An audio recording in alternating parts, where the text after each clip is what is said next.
Hello guys, ngayon po ay maglalaga tayo ng kamote at tayo po ay gagawa ng molido panghimagas. Pwede din po siyang pangnegosyo. Paghalo-haloin po natin ang lahat ng sangkap hanggang sa ito ay maghalo-halo.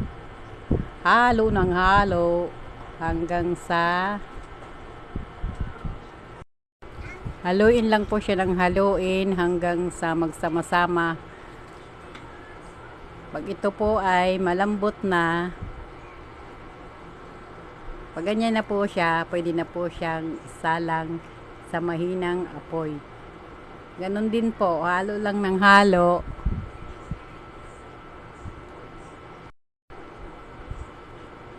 Haluin lang po siya ng haluin hanggang sa medyo matuyo na siya. Haluin lang po siya ng haluin para po hindi siya masunog, para pantay po yung pagkakaluto. Hanggang sa pag ganyan na po na medyo tuyo na, itatry nyo po. Pag hindi na siya masyadong madikit, ibig sabihin malapit na po siyang maluto. Tatry nyo po siya sa dahon, kung madikit pa, ibig sabihin hindi pa siya luto. Halo lang din po ng halo hanggang sa tuluyan siyang matuyo. Pag hindi na po didikit sa dahon, ibig sabihin luto na po siya. Hanguin na po at ilagay sa lagayan.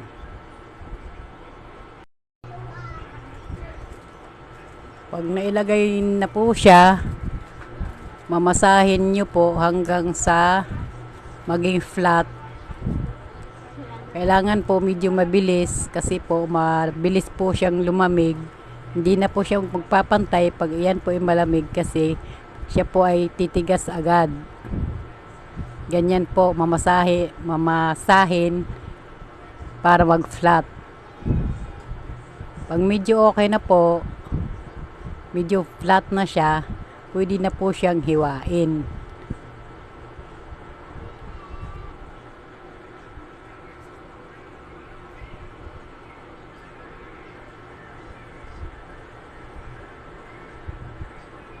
Ayan na po yung finished product na pwede na po natin siyang ibenta